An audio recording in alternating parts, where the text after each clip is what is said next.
نحمده ونصلي على رسوله الكريم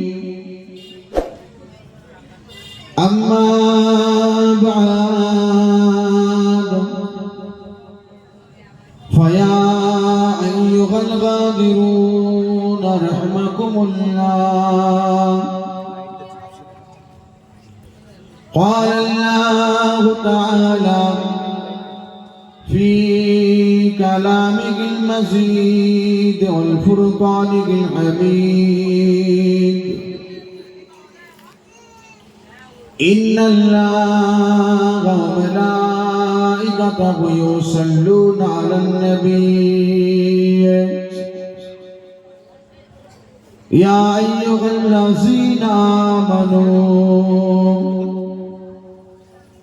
صلوا عليه وسلموا تسليما اللهم صل على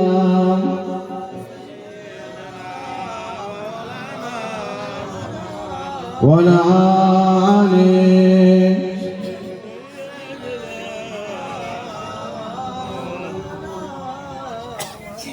अपनी आँखों से देखा नहीं है मगर उनकी तस्बीह मेरे सीने में मौजूद है अपनी आँखों से देखा नहीं है मगर उनकी तस्बीह मेरे सीने में मौजूद है उनकी खुशबू से बगैता सारा जगह वो खुशबू नबी की पसीने में है अल्लाहुम्मा सल्ली अला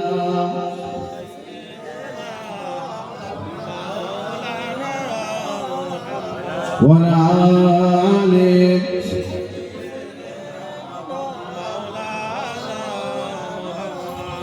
ولما لا إله إلا الله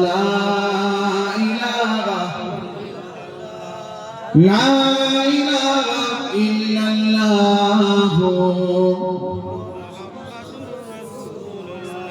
बुलबुल तो भी परवाना हर एक उसका दीवाना बुलबुल तो भी परवाना हर एक उसका दीवाना कब्रे किसका मस्ताना कौन ज़ख़ूमी खजाना मौला दिल का जंग छोड़ा कल्बे नूरी फाई दिला मौला दिल का जंग छोड़ा कल्बे नूरी फाई दिला दिल को कर दे आईना इसमें चमके कलमा ला इलाहा इल्लल्लाह ला इलाहा इल्लल्लाह सल्लल्लाहु अलैहि वसल्लम قال الله تعالى في كلامه المزيد والفرقان الحميد نبي عبادي أني أنا الغفور الرحيم قال الله تعالى في آية أخرى كل نفس ذائقة الموت قال الله تعالى في آية أخرى ألا إن أولياء الله لا خوف عليهم ولا هم يحزنون قال الله تعالى في آية أخرى وما أرسلناك إلا رحمة للعالمين قال رسول الله صلى الله عليه وسلم من أحب سنتي فقد أحبني ومن أحبني قال معي في الجنة प्यारे हाज़िरान मजलिस उपस्थित আমার দিনদার ও দিনেরকার ইমানদার আল্লাহ ওয়ালা নামাজি রোজাদার জাকিরিন সালেহিন মুত্তাকি আল্লাহ পাকের হাজী বান্দা বলে হাফেজে কোরআন মুরব্বি জানাজান গণেরা জওয়ান যুবক ভাই জানেরা পর্দার অন্তরালে আমাদের সকলের মা ও বোন সমবয়স্ক নওজওয়ান যুবকেরা কমিটি সাহেবান গণেরা সামনে বসে থাকা এলাকাবাসী আশেপাশের দূর দূরান্ত থেকে আগত অগণিত আল্লাহ পাকের গুনাহগার বান্দাগণেরা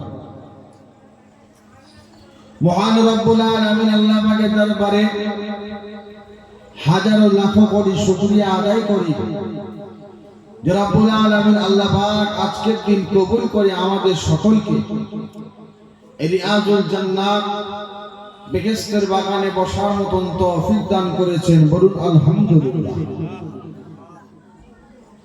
রব্বুল আলামিন আল্লাহ পাকের দরবারে আরো অসংখ্য শুকরিয়া আদায় করি রব্বুল আলামিন আল্লাহ পাক আজকের দিনে দুই কোটা মুসলমানকে একত্রিত করে অন্যান্য দিনের মতো এদিক ওদিক ছড়িয়ে ছিটিয়ে না রেখে সকলকে একই সঙ্গে ইসালে সওয়াব দোয়ার মজলিস আল্লাহ পাক হাজির করিয়ে দিয়েছেন বলুন আলহামদুলিল্লাহ জান্নাতের বাগান বেহেশতের বাগানে আজকে আমরা উপস্থিত হয়েছি হাজির হয়েছি গতকালকেও ছিলাম না আগামী কালকেও থাকবো না কিন্তু দুনিয়ার জমিনে আমরা এখন রয়েছি ফজর পর্যন্ত দুনিয়ার জমিনে আমরা থাকবো কিনা তার কোনো গ্যারান্টি আমরা কেউ দিতে পারবো না কোন বান্দা বান্দি দুনিয়ার জমিনে কোন জায়গায় থাকবে কখন কোন সময় অবস্থান করবে কখন কোন সময় কোন জায়গাতে হাজির থাকবে এটাও বলার ক্ষমতা আমাদের নেই আমার আল্লাহ পাক দুনিয়ার জমিনে বান্দা বান্দিদের সব জানিয়েছেন কিন্তু আমার আল্লাহ কিছু জিনিস নিজের কাছে রেখে দিয়েছেন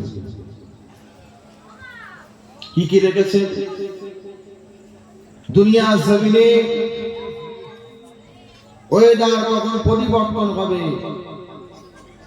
কখন দিন হবে কখন রাত হবে কখন চাঁদ উঠবে কখন চাঁদ অস্ত যাবে কখন সূর্য উদয় হবে কখন সূর্য অস্ত যাবে কোন তারকা কোন দিকে থাকবে কোন তারকা কোন দিকে আলো দেবে এটা আমার আল্লাহ পাক তিনি ঠিক করে রেখেছেন একমাত্র আল্লাহ তিনিই জানেন আর কি জানেন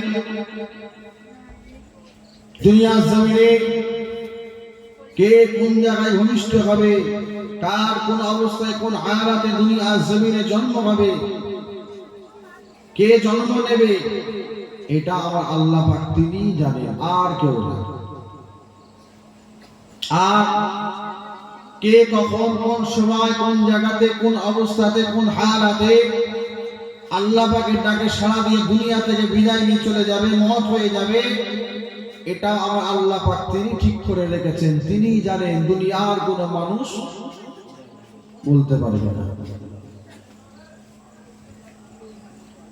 কোন মানুষ কোন জায়গায় কোন অবস্থায় থাকবে এটাও আল্লাহ পাক জানেন কোন মানুষটা কি খাবে কি পরবে কখন খাবে কখন কোন কাপড়টা পরবে কখন কোন জিনিসটা গায়ে দেবে তার আখলাক কেমন হবে তার চাল চলন কেমন হবে তার লেবাস পোশাকটা কেমন হবে তার আখলাক চরিত্র কেমন হবে দুনিয়ার মানুষকে বলতে পারবে এটাও আমার আল্লাহ পাক তিনি ঠিক করে রেখেছেন, তিনি জানেন, এটা আমার আল্লাহ পাক তিনার আয়ত্ত রেখেছেন। কোন মানুষটা কালো খাবে, ফর্সা খাবে, বিটে খাবে, লম্বা খাবে, মোটা খাবে, রোগা খাবে, সোজা খাবে, বেঁকা খাবে, গোল খাবে, কি রকম অবস্থায় খাবে, কি রকম আমি আল্লাহ বান্দা বান্দি রূপ কি রকম আল্লাহ করবেন, আকৃতি গঠন কি রকম করবে, এটাও আমার আল্লাহ পাক তিনার আয়ত্তে। দুনিয়ার কোন মানুষ কথা বলতে পারবে না। আর আল্লাহ পাক কি রেখেছেন, কোন বান্দাটা জাহান্নামে যাবে, কোন বান্দা বান্দিটা জান্নাতে যাবে, এটাও আমার আল্লাহ পাক তিনার কাছে আল্লাহ রেখে দিয়েছেন। কিন্তু দুনিয়ার জমিনে আল্লাহ পাক আমাদেরকে পাঠিয়েছেন। যখন বাচ্চা দুনিয়ার জমিনে ভূমিষ্ঠ হয়, ভূমিষ্ঠ হওয়ার আগে ডাক্তারেরা সময় তারিখ বলে দেয় যে এতদিন পর এই সময় এই দিন দুনিয়ার জমিনে বাচ্চা বলেন জন্ম হবে, হতে পারে। এক্সাক্ট টাইম, ডেট, দিন কোন ডাক্তার আজ পর্যন্ত বলতে পারে না। মওত হবে, শরীর খারাপ, হসপিটালে নার্সিংহোমে ভর্তি রয়েছে, ডাক্তার এটাও বলতে পারে, এটাও বলে যে মানুষটা এত ঘন্টা এতদিন দুনিয়ার জমিনে থাকতে পারে, কিন্তু এতদিন এত ঘন্টায় থাকবে এটাও বলতে পারে না।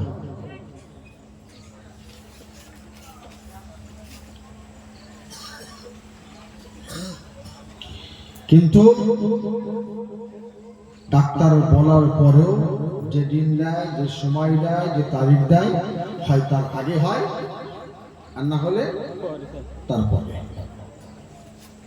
কেউ বলতে পারে যে রব্বুল আলামিন আল্লাহ পাক আমাদেরকে তৈরি করলেন, সৃষ্টি করলেন, বানালেন।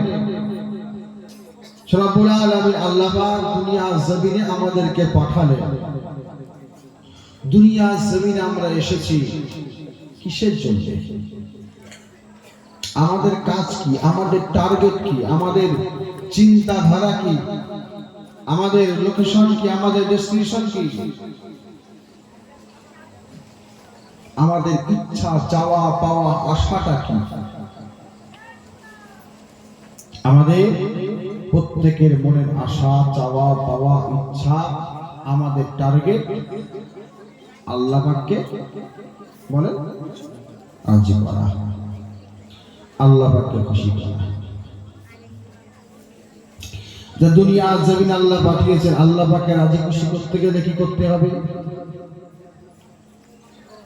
বলে ইবাদত বান্দেগি, জিকির আজকার করতে হবে। আল্লাহ পাকের হুকুম যেটা আল্লাহ পাক করেছেন, আল্লাহ পাকের হুকুম মোতাবেক আমাকে আপনাকে চলতে হবে, জীবন যাপন করতে হবে। আল্লাহ পাকে যেটা হ্যাঁ বলে দিয়েছেন সেই হ্যাঁয়ের সঙ্গে হ্যাঁ মিলাতে হবে, যেটা আল্লাহ না করে দিয়েছেন সেই নায়ের সঙ্গে না মিলিয়ে দিতে হবে। আখেরি জামানা উল্টো হয়ে গেছে। আল্লাহ পাক যেটা হ্যাঁ করেছেন, করতে বলেছেন, সেটা আমরা না করে দিয়েছি, করি না। আল্লাহ পাক যেটা নিষেধ করেছেন সেইগুলো আমরা বেশি করে করি। দুনিয়া জমিনে আমাদের অন্তরে আল্লাহ পাকের ভয় আছে না? আল্লাহ পাকের গজবের ভয়, আযাবের ভয়, জাহান্নামের ভয়, আল্লাহ পাকের ভয় আমার আপনার প্রত্যেকে বলে অন্তরে আছে। প্রত্যেকে আমরা আল্লাহ পাককে মহাব্বত করি, ভালোবাসি, প্যার করি। প্রত্যেকে নবী পাককে আমরা মহাব্বত করি, ভালোবাসি, প্যার করি। তাহলে আমরা আল্লাহর বান্দা, আমার আল্লাহ পাক বান্দাদের ভালোবাসেন না বাসেন না? আল্লাহ পাকও বান্দাদের ভালোবাসেন। তবে আল্লাহ পাককে রাজি খুশি করতে গেলে একটা জিনিস আপনাকে আমাকে ফলো করতে হবে। কি জিনিস? কোনটা ফলো করতে হবে? যারা দুনিয়া জমিনে থেকে আল্লাহ পাককে রাজি খুশি করে নিয়েছেন, তিনাদেরকে ফলো করে চলতে হবে,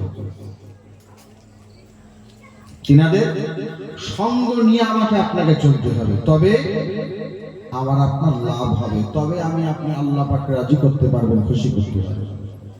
কেন? তিনারা কিভাবে চলেছেন দেখবো, শুনবো, শিখবো, সেইভাবে আমরা চলবো। তিনারা কি করেছেন আমরা দেখবো, শুনবো, সেইটাও আমরা করব, সেইভাবে আমরা জীবন যাপন করব, সেইভাবে আমরা দুনিয়াদারি করব।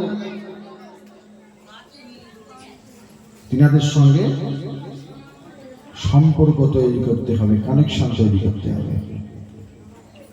আচ্ছা বলেন তো, এই যে লাইট গুলো জ্বলছে, কটা তার আছে? কটা? চারটে? দুটো। একটা নেগেটিভ, একটা পজিটিভ। এখন দুটো তার, নেগেটিভ আর পজিটিভ। এখন নেগেটিভ তারটাকে নিয়ে যদি পজিটিভ তারে জুড়ে দেওয়া হয়, লাইটগুলো এর থেকে বেশি আলো হবে, তাই তো? কি হবে? শর্ট হয়ে যাবে, খারাপ হয়ে যাবে, নষ্ট হয়ে যাবে। তাহলে জ্বালাতে গেলে নেগেটিভ নেগেটিভে, পজিটিভ পজিটিভে দিতে হবে। আল্লাহ পাককে রাজি খুশি করতে গেলে আমাকে আপনাকে সম্পর্ক তৈরি করতে হবে, কানেকশন তৈরি করতে হবে, তাল্লুক ঠিক রাখতে হবে। আর সম্পর্ক করবেন কার সাথে? কানেকশন করবেন কার সাথে? সম্পর্ক করতে গেলে, কানেকশন করতে গেলে খুব বুঝে শুনে চিন্তা ভাবনা করে করতে হবে। আর যদি বলেন না যেমন তেমন করে জুড়ে দিলে হয়ে গেল, যেমন তেমন করে কানেকশন করে দিলেই হয়ে গেল, তাহলে কি হবে? ফেজ আর নিউটন যদি এক জায়গায় হয়ে যায়, ওই রকম আমাদের হালাতটাও হয়ে যাবে।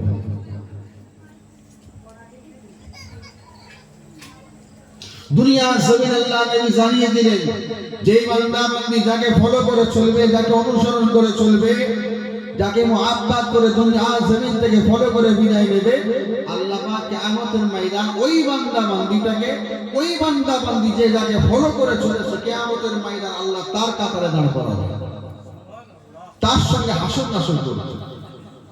এখন দুনিয়া জমিনে ফলো করবেন কাকে?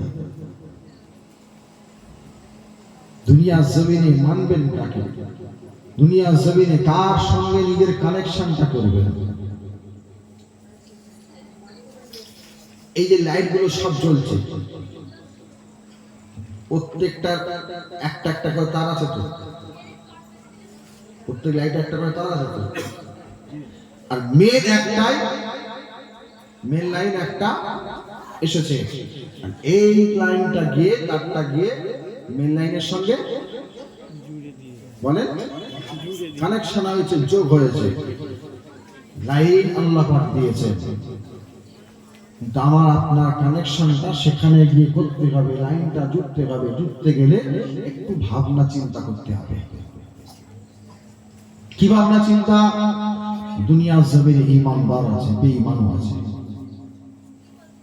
দুনিয়ার জমিনে মুমিন আছে, মুত্তাকি আছে, আল্লাহওয়ালা আছে। দুনিয়ার জমিনে মুশরিক আছে, মুরতাদ আছে, মুনাফিক আছে। এখন সম্পর্ক করতে গেলে কার সঙ্গে হবে? চোখ বন্ধ করে যদি হাঁটে কি হবে? বলেন, পা আপনি দুটো রয়েছে, আপনি হাঁটছেন, একটা পা তুলেছেন, পা সামনে ফেলবেন, ফেলতে গেলে যেখানটায় পা আপনি রাখবেন, দেবেন, ওই জায়গাটা দেখতে পাবে তো? এ তো মাটি, মাটির উপরে হাঁটছেন, আর পা ফেলতে গেলে দেখতে যাবে মাটিটা শক্ত আছে না নরম আছে। যদি শক্ত মাটি থাকে পা রাখবেন, কোনো অসুবিধা না, নরম মাটি হলেই তো পা ফুটে যাবে। এখন যদি বলে না চোখ বন্ধ করে আছি, চোখ বন্ধ করেই হাঁটবো, হাঁটতে গেলে সামনে গর্ত থাকবে, বুঝতেও পারবেন না, গর্তে পা পড়ে গেলে হাত পা ভেঙে যাবে। ক্ষতি কার? নিজের হবে। তারা সম্পর্ক করেছেন কারা? তাল্লুক করেছেন কারা? লাইন ঠিক করেছেন কারা? কানেকশন করেছেন কারা? কারা সম্পর্ক করে আল্লাহ পাককে রাজি খুশি করেছে, তিনাদের থেকে আমাকে আপনাকে শিক্ষা নিতে হবে, তিনাদের ফলো করতে হবে, তিনাদের সঙ্গে কানেকশন করতে হবে, তাল্লুক তিনাদের সঙ্গে করতে হবে, সম্পর্ক তিনাদের সঙ্গে তৈরি করতে হবে। আর তিনাদের সঙ্গে সম্পর্ক যদি করতে পারে তাহলে কি হবে? কিয়ামতের ময়দান আল্লাহ পাক যদি জাহান্নামী ঘোষিত করে দেন, বান্দাকে ডাকবেন, বান্দা আমি আল্লাহ তোমার জাহান্নামী ঘোষণা করে দিলাম, শোনো। জাহান্নামে যাওয়ার আগে শোনো, দুনিয়া জমিনে এমন কোন আমার বান্দাকে কি তুমি চিনতে, পরিচয় আছে, সম্পর্ক আছে, যে বান্দা আমি আল্লাহ আমাকে রাজি করে দিয়েছি? আল্লাহ পাক সম্পর্ক নাই, চিনি না, যাও জাহান্নামে যাও। বান্দা যাবে, শোনো, এমন কোন বান্দাকে চেনো যে বান্দা আমি আল্লাহ আমাকে খুশি করেছে, ওই বান্দার সঙ্গে আরেকটা বান্দার সম্পর্ক আছে? আল্লাহ পাক চিনি না। আচ্ছা বান্দা, দুনিয়া জমিনে তুমি এমন কোন বান্দাকে চেনো যে বান্দার সঙ্গে আরেক বান্দার সম্পর্ক, ওই বান্দার সঙ্গে আরেক বান্দার সম্পর্ক, ওই বান্দার সঙ্গে আরেক বান্দা, ওই বান্দার সঙ্গে আরেক বান্দা, আর ওই বান্দার সঙ্গে সম্পর্ক আমি আল্লাহ? চেনো? পরিচয় আছে, সম্পর্ক আছে? বান্দা যদি বলে দেয় আল্লাহ এই রকম একজন বান্দাকে আমি চিনি, আল্লাহ পাক জানিয়ে দেবেন, বান্দা যাও, তোমার আগে পরে সব মাফ করে আমি আল্লাহ তোমাকে নাজাত দিয়ে জান্নাত দিয়ে দিলাম। জোরে বলেন সুবহানাল্লাহ। কেন? সম্পর্ক থাকার কারণে। কাদের সঙ্গে? আল্লাহর সঙ্গে যার সম্পর্ক ছিল, আল্লাহ পাকের সঙ্গে যারা সম্পর্ক করে নিয়েছে, তিনাদের সঙ্গে সম্পর্ক আল্লাহ নাজাত দিয়ে দেবেন। সম্পর্ক করবে বুঝে শুনে করতে হবে। করেছেন কারা? তিনাদের থেকে শিক্ষা নেন, তিনাদের সঙ্গে সম্পর্কটা তৈরি হবে। আল্লাহ নবী কাবা বাইতুল্লাহ শরীফ তাওয়াফ করেন। ও যুবকী আব্বারা, নবী পাকের গুনাহগার উম্মত-উম্মাতিরা, আল্লাহ নবী কাবা বাইতুল্লাহ শরীফ তাওয়াফ করেন। কোন কাবা বাইতুল্লাহ শরীফ? কাবা বাইতুল্লাহকে কে তৈরি করেছে? আমাদের আদি পিতা হযরত নবী আদম আলাইহিস সালাম কাবা তৈরি করলেন।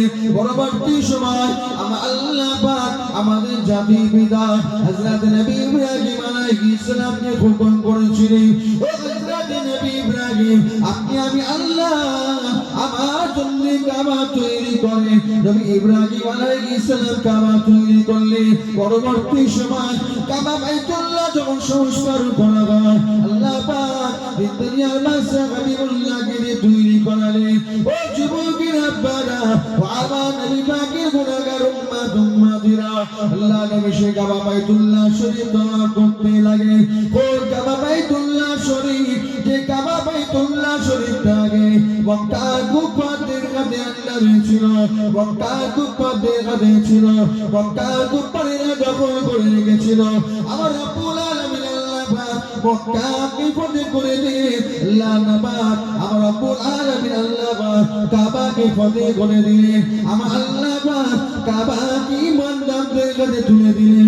কাবার দায়িত্ব আমার আল্লাহ ইমানদারদের কাছে পাঠিয়ে দিলেন। আল্লাহ নবী কাবা বাইতুল্লাহ শরীফের সামনে দাঁড়িয়ে গেলেন। আল্লাহ নবী সাহাবাগণেরা দাঁড়িয়ে আছেন। আল্লাহ নবী হুকুম দিতে লাগলেন, আল্লাহ নবী ঘোষণা দিলেন, আল্লাহ নবী জিজ্ঞাসা করলেন, ও সাহাবাগণেরা, আজকে আমার আল্লাহ পাক মক্কাকে ফতেহ করে দিয়েছে, কাবাকে আল্লাহ ফতেহ করে দিয়েছে।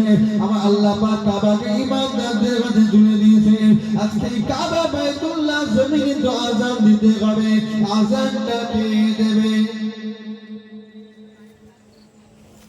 আযান হবে, আযান কে দেবে? দিতে হবে তো হুজুর, আযান দিতে হবে। কে দেবে? ইয়া রাসূলুল্লাহ, হাবিবাল্লাহ হুজুর, মদিনার মসজিদে নববী শরীফের মুয়াজ্জিন কে? হযরত বেলাল আযান দেবে। আল্লাহ নবী হুকুম করলেন, বেলাল কই?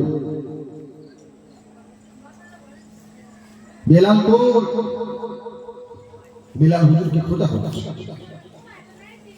সাহাবা হুজুররা হযরত বেলাল হুজুরকে দেখতে পাচ্ছেন না, মনে মনে করছেন যুদ্ধ শেষ হয়ে গেছে, আল্লাহ মক্কা ফতেহ করে দিয়েছে, হযরত বেলাল মনে হয় মদিনা শরীফে ফিরে চলে গেছে। আমার মনে মনে করছেন আল্লাহ নবী এখানে হাজির আছেন, ইজাজত দিলেন না, হযরত বেলাল চলে যাবে?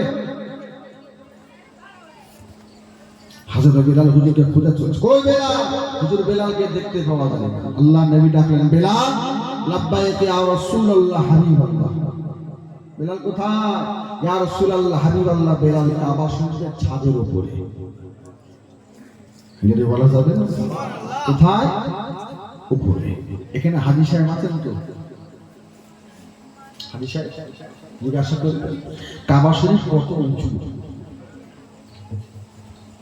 একটা পাইপ আছে কাবা শরীফে, যে পাইপটাকে বলা হয় নিজামে রহমান। পানি বের হয়, কিসের পানি? আল্লাহ পাকের যখন হুকুম হয় পানি হয়, পানিটা কাবা শরীফের ছাদে পড়ে, ওই পানিটা পাইপ দিয়ে নিচে নেমে যায়। বাড়ির ছাদে পাইপ লাগাই না, যে জায়গায় পানিটা পড়ে ওই জায়গাটার নাম হলো হাতিমে কাবা। কাবা বাইতুল্লাহ শরীফ যখন পুনরায় নির্মাণ করা হলো, ওই জায়গাটাকে কাবা বাইতুল্লাহ শরীফের বাইরে রেখে দেওয়া হবে। কেন? না উম্মতে মুহাম্মাদিরা আসবে, আল্লাহর কাবা বাইতুল্লাহ তওয়াফ করতে আসবে, এই জায়গাতে নামাজ আদায় করবে। আর যে বান্দা বান্দি হাতিমে কাবার মধ্যে নামাজ 2 রাকাত পড়লো, আল্লাহ নবী জানিয়ে দিলেন ওই বান্দা বান্দির আমলনামায় আমার আল্লাহ কাবা বাইতুল্লাহ শরীফের ভেতরে নামাজ পড়ার সওয়াবটা লিখে দেবেন। সুবহানাল্লাহ। যেটা বলা যাবে না? সুবহানাল্লাহ। যে কাবা বাইতুল্লাহ শরীফের ছাদে উঠতে গেলে কোনো সিঁড়ি নাই। হাজী সাহেব দেখতে গেলে মাথা উঁচু করে থাকতে হবে। কাবা শরীফের সামনে দাঁড়িয়ে দেখতে গেলে মাথা এরকম উঁচু করে থাকতে হবে, কোনো সিঁড়ি নাই। বছরে একবার কাবা বাইতুল্লাহ শরীফের গেলাপ পরিবর্তন করা হয়, চারিদিকে 4টে কেরেন রাখা হয়, কেরেনের উপরে আল্লাহর বান্দারা ওঠে, কাবা শরীফের গেলাপ নতুন গেলাপ তোলা হয়, নতুন গেলাপটা নামানো হয়, ওই নতুন গেলাপ পরিবর্তন করা হয়, গেলাপটাকে চাপানো হয়। হযরত বেলাল হুজুর উপরে। বেলাল উঠেছেন কি করে? ইয়া রাসূলুল্লাহ হাবিবাল্লাহ হুজুর, আল্লাহ পাক আজ মক্কা ফতেহ করে দিয়েছে। হুজুর কাবা ফতেহ হয়ে গেছে, কাবা ঈমানদারদের দখলে চলে এসেছে। ইয়া রাসূলুল্লাহ হাবিবাল্লাহ হুজুর, আমি বেলাল আনন্দে খুশিতে, বেলাল মুহাব্বতে আল্লাহর কাবার ছাদে উঠে পড়েছি। জোরে বলুন সুবহানাল্লাহ। কি করে উঠলে? হুজুর বেলাল কি করে উঠেছি বলতে পারবো না, আমি বেলাল জানি না।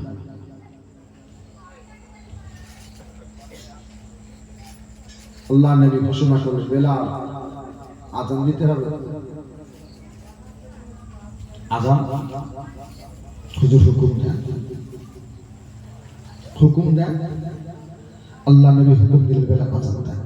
হযরত বেলাল হুজুর কাবা বাইতুল্লাহ শরীফের ছাদে ঘুরছে। বেলাল আযান দেন। ইয়া রাসূলুল্লাহ হাবিবাল্লাহ হুজুর, আযান তো বেলাল দেব, বেলাল তো আযান দেব, দেব কিভাবে? কিভাবে দেব? কেন বেলাল? না ইয়া রাসূলুল্লাহ হাবিবাল্লাহ হুজুর, আপনি তো বলে দিয়েছেন, আপনি তো বলেছেন। আল্লাহ নবী জিজ্ঞাসা করেন, বেলাল আমি রাসূলুল্লাহ কি বলেছি, কি জানিয়েছি? হযরত বেলাল হুজুর জানিয়ে দিলেন, ইয়া রাসূলুল্লাহ হাবিবাল্লাহ হুজুর, মদিনা শরীফে একটি মসজিদ আছে, যে মসজিদটার নাম হলো মসজিদে কিবলাতাইন। ইয়া রাসূলুল্লাহ হাবিবাল্লাহ হুজুর, আপনি মসজিদে 4 রাকাতের নামাজে নিয়তে দাঁড়িয়ে গিয়ে 2 রাকাত নামাজ আপনি আদায় করে নিয়ে দ্বিতীয় রাকাতে আপনি উঠে দাঁড়িয়ে গিয়ে উল্টো দিকে ঘুরে গেলেন। ইয়া রাসূলুল্লাহ হাবিবাল্লাহ হুজুর, আপনি যখন নামাজ সমাধা করে নিলেন, আপনি সাহাবাদেরকে জিজ্ঞাসা করেছিলেন, ও আমার সাহাবাগণেরা, আপনারা কেন ঘুরে গিয়েছেন? ইয়া রাসূলুল্লাহ হাবিবাল্লাহ হুজুর, আমাদের সামনে যারা রয়েছে তারা ঘুরে গিয়েছে, তাদেরকে দেখা দেখি আমরা ঘুরে গিয়েছি, আপনারা কেন ঘুরেছেন? ইয়া রাসূলুল্লাহ হাবিবাল্লাহ হুজুর, আমাদের পূর্বে যারা ছিল তারা ঘুরে গেছে, আমরা ঘুরে গিয়েছি, আপনারা কেন ঘুরেছেন? হুজুর, আমাদের আগে যারা ছিল তারা ঘুরে গিয়েছে, আমরা ঘুরে গিয়েছি। ও আমার সাহাবাগণেরা, আপনারা কেন করে গিয়েছে ইয়া রাসূলুল্লাহ হাবিবাল্লাহ আমাদের সামনে আগে যারা ছিল এরা ঘুরেছে আমরা ঘুরে গিয়েছি ও যুবকের একবারে আমার নবী পাকের গুনাহগার উম্মাতিরা আল্লাহ নবী জিজ্ঞাসা করতে লাগে আমার সাহাবাগণেরা আপনারা কেন ঘুরে গিয়েছেন ইয়া রাসূলুল্লাহ হাবিবাল্লাহ বলো হযরত বিলাল ঘুরেছে ওমর ঘুরেছে উসমান ঘুরেছে আলী ঘুরেছে আল্লাহ রাসূলুল্লাহ হাবিবাল্লাহ হুজুর আপনার হিজরতের সাথে আপনার বন্ধু আবু বকর ঘুরে গিয়েছে ইনাদেরকে দেখে আমরাও ইনাদের সাথে সাথে ঘুরে গিয়েছি ও আমার সাহাবাগণেরা আপনারা কেন ঘুরেছেন ইয়া রাসূলুল্লাহ হাবিবাল্লাহ হুজুর আপনি ঘুরে গিয়েছে আপনাকে দেখা দেখি আমরা ঘুরে গিয়েছি কেননা হুজুর আপনি তো আমাদের ইমাম আপনি তো আমাদের নেতা আপনি তো আমাদের লিডার আপনি তো আমাদের অভিভাবক আপনি তো আমাদের সব কিছু আপনি আমাদের পথ দেখাবেন আপনি আমাদেরকে রেহাই পাইয়ে দেবেন আপনি আমাদের বাঁচিয়ে দেবেন ইয়া রাসূলুল্লাহ হাবিবাল্লাহ হুজুর আপনি তো আমাদেরকে শিক্ষা দেন আপনার কাছ থেকে তো আমরা শিখি হুজুর আপনি তো আমাদের উস্তাদ ইয়া রাসূলুল্লাহ হাবিবাল্লাহ হুজুর আপনি তো বলে রাহমাতুল লিল আলামিন হুজুর আপনাকে ফলো করে দাঁড়িয়েছি আপনাকে অনুসরণ করে দাঁড়িয়েছি হুজুর আপনি করে গিয়েছে আমরা কিভাবে দেখতে পারি হুজুর আপনাকে দেখা দেখি আমরা ঘুরে গিয়েছি আল্লাহ নবী জিজ্ঞাসা করেন সাহাবাগণেরা বলেন তো দেখি আমি রাসূলুল্লাহ কেন ঘুরে গিয়েছি ইয়া রাসূলুল্লাহ হাবিবাল্লাহ হুজুর আপনি কেন ঘুরে গিয়েছে আল্লাহ রাসূল দুজনাই ভালো জানেন আল্লাহ নবী জানিয়ে দিলেন বাবা সাহাবাগণেরা আমি দুই রাকাত নিয়ে দাঁড়িয়ে দুই রাকাত বসে নামাজ আদায় করে নিয়ে তিন রাকাতে দাঁড়িয়ে আসা করতে লাগলাম ও রব্বুল আলামিন আল্লাহ পাক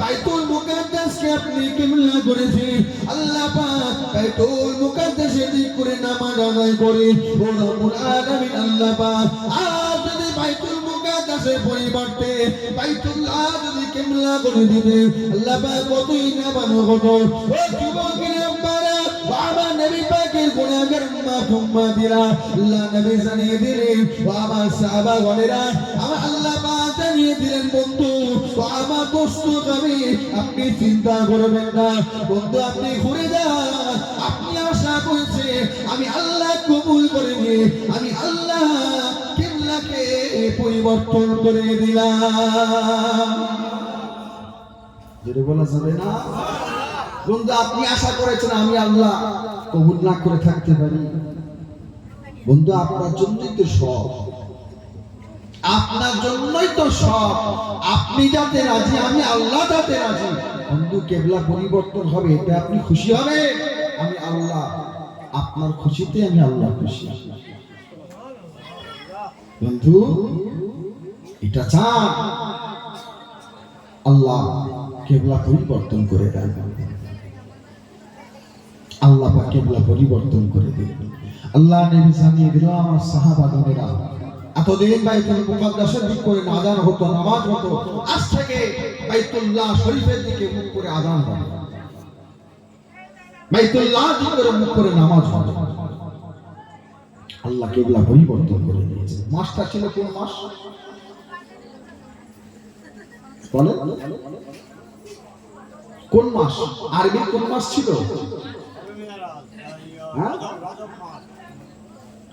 আরবি মাসটা ছিল 9 নম্বর মাস শাবান মাস কি মাস শাবান মাস এটা কি মাস চলছে সেই মাসে আজকে আমরা হাজির হয়েছি সেই মাসে হাজির হয়েছি হযরত বিলাল হুজুর বলে ইয়া রাসূলুল্লাহ হাবিবাল্লাহ হুজুর আপনি তো বলেছেন কিবলার দিক করে মুখ করে আযান হবে আযান দেব কি করে আযান দেব কি করে বেলাল কাবার উপরে কাবা বেলালের নিচে কি হযরত বেলাল আমার নবী পাককে কি মুহাব্বত করেছেন কি ভালোবেসেছেন হযরত বেলাল হুজুরের উপর জুলুম অত্যাচার হয়েছিল হয়েছিল না বেলালের উপর যত আঘাত করে যত জুলুম অত্যাচার করে যত কষ্ট দেয় বেলাল হুজুর কি নবী পাককে ছেড়ে দিয়েছিল না আল্লাহ বিন শরিয়াত ইসলাম ছেড়ে দিয়েছে না বেলালের উপরে যত জুলুম অত্যাচার হয় বেলাল তত নবী পাককে মুহাব্বত করে ভালোবেসে যায়। জোরে বলেন সুবহানাল্লাহ। যত জুলুম অত্যাচার আঘাত হয় হযরত বেলাল হুজুর তত আল্লাহ দিন শরীয়তকে আরো মজবুত করে ধরে। কেন? বেলাল এটার উপরে কায়েম থেকে, মজবুত থেকে, দাঁড়িয়ে থেকে আল্লাহর ডাকে যদি সাড়া দিয়ে চলে যায়, আল্লাহ আমার জন্য জান্নাত করেছে। করে বলা যাবে না সুবহানাল্লাহ? কি হযরত বেলাল কেমন জুলুম অত্যাচার হয়েছে। হযরত বেলাল হুজুরকে ডাকা হলো, ও হযরত বেলাল, আপনি আমাদের দলে চলে আসেন। বেলাল, আপনি আমাদের সঙ্গে হয়ে যান। বেলাল, আপনি আমাদের থেকে ফিরে চলে আসেন। ও হযরত বেলাল, আল্লাহ বলা বন্ধ করে দেন। নবী মুহাম্মদ রাসূলুল্লাহ সাল্লাল্লাহু আলাইহি ওয়াসাল্লামকে ভুলে যান। আল্লাহ দিন শরীয়তকে ধরে রাখে।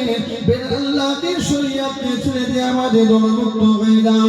হযরত বেলাল হুজুর বলেন না, আমি বেলাল একবার দুনিয়ার বাদশাহ হাবিবুল্লাহ হাত মুবারকে বেলাল হাতটা দিয়ে দিয়েছি।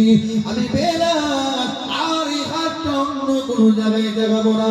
হযরত বেলাল হুজুর জানিয়ে দিলেন, আল্লাহ দিন শরীয়তকে, ইসলামকে দিলে মনে অন্তরে মেনে নিয়েছি। আল্লাহ দিন শরীয়ত ইসলামকে দিলে অন্তরে মনে বিশ্বাস করে নিয়েছি। আর এই অন্তরের মধ্যে, দিলের মধ্যে, কলিজার মধ্যে আল্লাহ দিন শরীয়ত ছাড়া অন্য কিছু বেলাল মানবে না। হযরত বেলাল হুজুরকে বলা হয়, ও হযরত বেলাল, আপনি যদি আমাদের থেকে ফিরে চলে আসেন, আপনি রেহাই পেয়ে যাবেন, আপনি নাজাত পেয়ে যাবেন, আপনি ছাড় পেয়ে যাবেন। নচেত আপনার উপরে জুলুম অত্যাচার দেওয়া হবে। হযরত বেলাল হুজুরকে জানিয়েছিল, ও যুবকের আব্বা, হযরত বেলালের নফসি হুজুর জানিয়ে দিলেন, এই কুফারিরা, এই দুশমনেরা, সৈনিকেরা, এই মুনাফিকগণেরা, এই বেঈমানগণেরা, শুনে রেখে দাও, বেলাল একবার আল্লাহকে আল্লাহ বলে মেনে নিয়েছি। বেলালের উপর জোরে জোরে অত্যাচার করো, বেলালকে যতই আঘাত দাও, কষ্ট দাও, বেলালের দেহের মধ্যে যতক্ষণ পর্যন্ত জান প্রাণ রয়েছে, বেলাল আল্লাহ আল্লাহ রাসূলকে ছেড়ে যাব না। জোরে বলেন, আর একটু জোরে বলেন। হযরত বেলাল হুজুরের উপর জুলুম অত্যাচার করা হয়, হযরত বেলাল হুজুরকে আঘাত দেওয়া হয়। হযরত বেলাল হুজুর আসমানের দিকে তাকিয়ে তাকিয়ে দৌড় লাড়িয়ে লাড়িয়ে কি যেন বিড়বিড় করে বলতে থাকে, ওই দুশমনেরা কি করেছিল, শিখ লুহানা, শিখ তরবারকে গুনাগুন করে নিয়ে, তীরকে গরম করে নিয়ে হযরত বেলাল হুজুরের ঠোঁট মুবারকের মধ্যে ছাকা দেওয়া হয়েছিল। হযরত বেলাল হুজুর সহ্য করতে পারলেন না, চোখ মুবারক থেকে পানি টোপা গড়িয়ে গড়িয়ে যায়। হযরত বেলাল হুজুর কাঁদে, আল্লাহ পাকের কাছে আরজি করতে লাগে, ও রব্বুল আলামিন, আল্লাহ পাক বেলালের উপর জুলুম অত্যাচার নয়, কেননা বেলাল আল্লাহ আপনাকে মেনেছি, আপনার বন্ধু হাবিবুল্লাহকে মুহাব্বত করেছি, আপনার বন্ধুকে প্যার করেছি, আল্লাহ পাক আপনাদের শরীয়ত ইসলামকে মেনেছি।